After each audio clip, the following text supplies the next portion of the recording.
Vous regardez toujours l'émission Feuilles Libre. On est toujours en direct du M33 à Strasbourg. Ça tombe bien, je reçois en interview un groupe qui connaît bien le M33. Le groupe s'appelle Jésus Vasectomie. On est un petit peu comme à la maison ici pour vous. Ouais, comme à la maison Mathias surtout. Ouais. Nous, on est loin de la maison, mais ça va. Alors, le groupe Jésus Vasectomie, est-ce que vous pouvez rapidement vous présenter les différents membres du groupe qui composent ce projet musical? Alors, Mathias à la basse, Aude au chant, Chris à la guitare, Guillaume derrière la batterie et moi à la guitare aussi. D'accord. Guitare, chant. Alors, le nom du groupe Jésus Vasectomie, d'où ça vient? À quelle heure tardive vous avez trouvé ce nom? Non, j'aime beaucoup le nom et j'aime bien il y a un petit visuel que j'ai vu sur votre page Facebook avec un Jésus-Christ un peu futuriste qui joue de la batterie avec sur la peau de la grosse caisse écrit God loves you. C'est un beau message. Alors en fait, on fait souvent des balades nocturnes à poil dans la forêt. Et du coup, là, un jour, une nuit de pleine lune, on a trouvé ce nom, quoi. Ouais, on peut résumer ça on comme peut dire ça. ça comme ça, mais sans la balade à poil pour nous peut-être. Oui, Guillaume j'étais y pas était. avec moi. Non, est-ce qu'il y a une idée précise derrière ce nom? C'est un délire. Ouais, c'est quand même Et c'est resté plutôt un quoi. délire. Ouais. Ouais, c'est resté. Après, il y en a la vasectomie, ça concerne quand même une partie du Certains groupe. Je dirais pas, d'entre mais, vous, voilà. d'entre nous. Ça concerne quelques-uns d'entre nous. Jésus, pas trop, mais. Pas trop, non. Non, c'est pas trop le style de la maison. Comment est né le groupe, justement? À quand ça remonte? Et comment se sont passés les tout débuts, les premières rencontres? Alors, à la base, il y avait pas mal de membres du groupe qui travaillaient dans un centre pour personnes handicapées, qui ont commencé à faire de la musique ensemble. Et puis, moi, en l'occurrence, je les ai rejoints parce que je cherchais un groupe. Et puis, il y avait déjà, il y avait Chris, Jules, Guillaume, et puis Mathias nous a rejoints plus tard quand on a notre bassiste a déménagé. Du coup, Mathias nous a rejoints pour faire la basse. Ok. Voilà. Et musicalement, alors, comment s'est fait l'alliage entre vos différentes influences? Parce que je vous cache pas que quand j'ai vu le nom du groupe, je me suis dit, bon, ok, on va écouter d'abord, mais alors ça, c'est peut-être un groupe de punk ou de thrash metal. Et en fait, alors, il y a une base très rock dans votre musique, mais c'est vrai que ça vient me chercher, moi, un peu plus sur des accents un peu 70s, un peu psyché, un peu rock progressif. C'était à la fois une bonne surprise et vraiment une belle découverte quand j'ai écouté la plupart de vos titres. Ouais, c'est carrément, parce que Jésus Vasectomie, ça fait 1 mois et demi qu'on s'est vraiment fixé dessus. Avant, on se dit pareil, Jésus Vasectomie, ça fait quand même un peu trashos. Ouais, les gens vont nous voir arriver, ils vont rigoler, quoi. Paraître, un groupe. Mais ouais, non, nos influences, quoi, c'est ça va du punk, punk, afrobeat, reggae, dancehall, même du jazz des fois. On n'a pas vraiment de ligne directrice, quoi. Selon ce qu'on écoute, selon ce qu'on kiffe sur le moment, il y a quelque chose qui sort et puis on essaye de faire quelque chose avec, quoi, je pense. Oui, c'est ça. Et en tout cas, c'est vachement fluide, quoi, entre nous. Quand il y en a un qui a envie de faire, par exemple, une reprise, on est toujours d'accord entre nous, quoi. On est assez en phase avec ce qu'on fait. Puis pour les compos, pareil, quoi. Ça se fait naturellement. Ça se fait très naturellement, quoi. Vous composez ensemble, mais les choses se font. Ouais, c'est ça. Et puis il y a pas de pression. Nous, on n'a pas vraiment de stress de se dire, faut qu'on fasse un EP ou je sais pas. Enfin, pour le moment, on n'a rien fait. Au début, on a commencé, on a fait beaucoup de compos, beaucoup de reprises. Ouais. Et puis moi, après, on a vite commencé quand même à composer, mais à force de jammer un peu justement entre nous. À un moment, on était peut-être 10 dans le. Quand il y avait JB, il y avait Joël. Enfin, il y a des fois, on n'était pas loin de 10, quoi. On avait des trompettistes, saxo, machin. Du coup, on jouait ensemble. Il n'y avait pas de. Et puis après, ça a créé des morceaux. Et du coup, on s'est senti pas mal là-dedans. On a continué à composer. Et puis, on continue comme ça, quoi. On garde un petit répertoire de reprises quand même, histoire d'avoir des trucs que les gens connaissent, quoi, parce nous on joue quand même beaucoup dans des bars, dans des il en faut malheureusement des endroits comme ça. Ouais. On en parlait dans l'interview précédente avec À Pas de Louvre, où on se disait justement que paradoxalement, être auteur-compositeur, autrice-compositrice, des fois c'est plus difficile de tourner que quand on est un groupe de reprises. Et vous, vous avez un bon répertoire de composition. Hein. Ouais, on aurait de quoi faire 3 albums, je pense, si on retenait tout. Il n'y a plus qu'à faire, il n'y a plus qu'à les enregistrer. Ouais.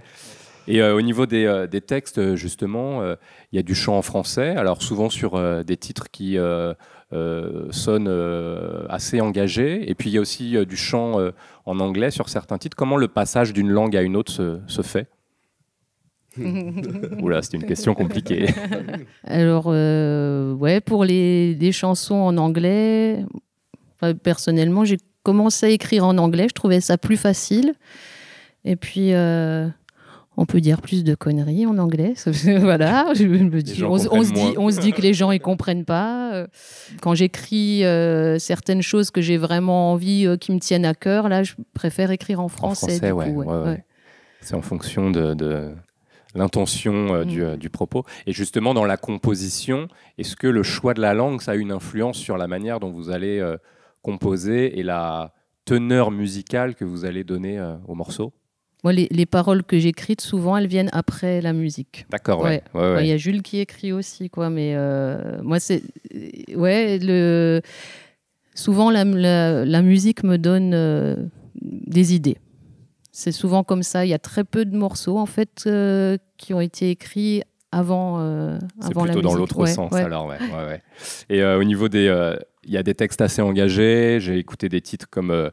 Répression abusive, Petit Planqué, mais il y a aussi des textes un peu plus personnels comme dans Toute ma vie. Comment est-ce que ça fait le mélange entre tous ces textes, toutes ces intentions ? Après Toute ma vie, c'est un truc on a trouvé un riff, machin, on s'est dit ah tiens, ça colle bien avec les paroles. Est-ce qu'il y a vraiment un truc perso ? Enfin forcément, parce que c'est un truc qui parle. Les paroles, bon, il y a pas énormément de paroles dans le morceau, mais ça sonnait bien, quoi. Ça sonnait bien. Et du coup, on l'a fait comme ça, je pense. Plutôt que vraiment un truc. Pour tout dire, au début, tu m'as dit tiens, là-dessus, ça serait bien. Toute ma vie, je t'ai attendu. Ouais, c'est ça. Ouais. Voilà, puis il a donné le début. Moi, j'ai dû écrire le reste. Voilà, c'est ça. Souvent, j'ai des débuts de trucs comme ça, mais je vais pas beaucoup plus loin. Donc, Aude et les autres rebondissent dessus. Voilà. Que ce soit au niveau des textes ou de la musique et tout ça. Ouais. Il y a aussi le texte de la chanson V'là le printemps avec la symbolique du printemps qui est synonyme évidemment de renouveau, mais aussi souvent aujourd'hui de révolution, de mouvement social. Comment est-ce que vous avez pensé ce texte ? Moi, j'avais en tête le printemps. Du coup, j'ai un peu revu aussi toutes les révolutions qui s'étaient passées au printemps. Et puis, ça s'est fait comme ça, quoi. Il faut dire qu'il y a de la matière quand même. Il y a de quoi dire. Il y a de quoi dire. Des trucs, je pense que c'est un morceau qui pourrait durer 50 minutes. Il faut pouvoir en écrire pour l'été, pour l'automne, pour l'hiver au final. Mais c'est vrai que vous avez des morceaux assez longs dans la construction, avec des éléments assez progressifs. J'ai trouvé ça assez intéressant. Alors je ne sais pas si après, parce que c'est des captations, enfin c'est des enregistrements live, mais est-ce que après l'album, enfin les morceaux au format studio vont être raccourcis, ou vous avez dans l'idée de garder un peu ce côté un peu progressif avec des morceaux assez longs qui montent en puissance petit à petit? On garde, pas de concession. De toute façon, pour le moment, il n'y a pas vraiment d'idée de studio non plus. En fait, on fait ça quand même plus pour le fun, quoi. Il n'y a pas de projet d'enregistrer. Non, il n'y a pas vraiment de projet un EP ou un album. Non. Il faut dire que les compositions commencent souvent par de l'impro. En fait, on jam entre nous, donc effectivement, ça peut être des pistes qui durent, et puis bon, ce côté rock prog, on aime bien, quoi. Ouais. Et puis on s'attache aussi à pas trop fignoler les morceaux. D'accord. Ouais. Pour garder le côté brut. On aime bien être pas trop rigoureux, quoi. Voilà. Mais ça va avec le reste, en fait, l'autodérision.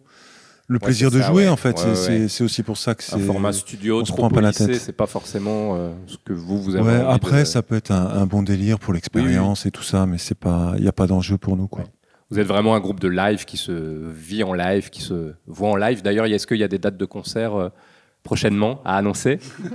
Alors ce soir, évidemment, dans Jam & Talk, puisqu'il y a des extraits de chansons qui sont diffusés avant et après l'interview. Et sinon, il y a d'autres dates de prévues. Il y a quelques petites fêtes dans la vallée, quoi. Plus pas forcément des événements publics. Ouais, pas forcément. Voilà. En fait, on aime bien. Là, c'est le plus loin qu'on a été, c'est Strasbourg. Là. D'accord, ouais. C'est déjà une épreuve pour nous. C'est déjà pas mal, ouais. Est-ce qu'il y a un lieu dans lequel vous aimeriez jouer, dans les environs ou ailleurs? Le Grillon, ce serait pas mal, mais après, il faut avoir le public qui va avec quand même. Nous, on a quand même. Enfin, on n'a pas. On est dans notre vallée, on a notre petite notoriété. C'est quand même. C'est un gros mot. Mais sinon. Ouais, bah, le Grillon, ce serait cool, je pense. Parce qu'on. C'est un chouette endroit. Ouais. Puis c'est à côté de chez nous. Ça commence petit à petit et puis après ça va. Voilà, il y a du public. Après, qui on va cherche pas non plus parce que bon, on a quand même tous des gamins, des boulots, des trucs. On n'a pas beaucoup. Enfin, on a le temps qu'on a à porter la musique. Il est pas non plus extensible. Ouais. C'est pour ça qu'on garde. Ça vraiment cool et puis petit rythme là qui correspond bien pépouze quoi à la vie du groupe, pépouze voilà. Comme disent les jeunes que nous ne sommes plus trop. Est-ce qu'il y a un lien quelque part où on peut écouter vos morceaux qu'on mettra dans les descriptions de la vidéo YouTube?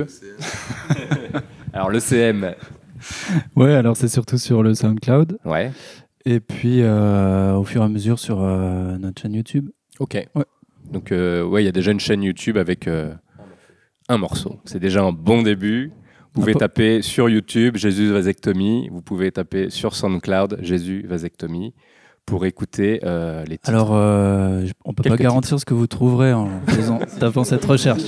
Il vaut mieux pas le taper sur Google. Ils ne sont pas responsables du contenu. Voilà, faut activer le mode Safe Research juste avant. C'est préférable. Merci en tout cas, on a hâte de vous écouter et de vous retrouver en concert au Grillon. Voilà, moi je l'annonce, 2024, concert au Grillon, on sera là. Il y aura une petite dédicace pour Jam & Talk, j'espère. Voilà, merci d'avoir été là. On continue dans Jam & Talk avec de la musique, avec le groupe Jésus Vasectomie, avec un nouveau morceau qu'on écoute tout de suite.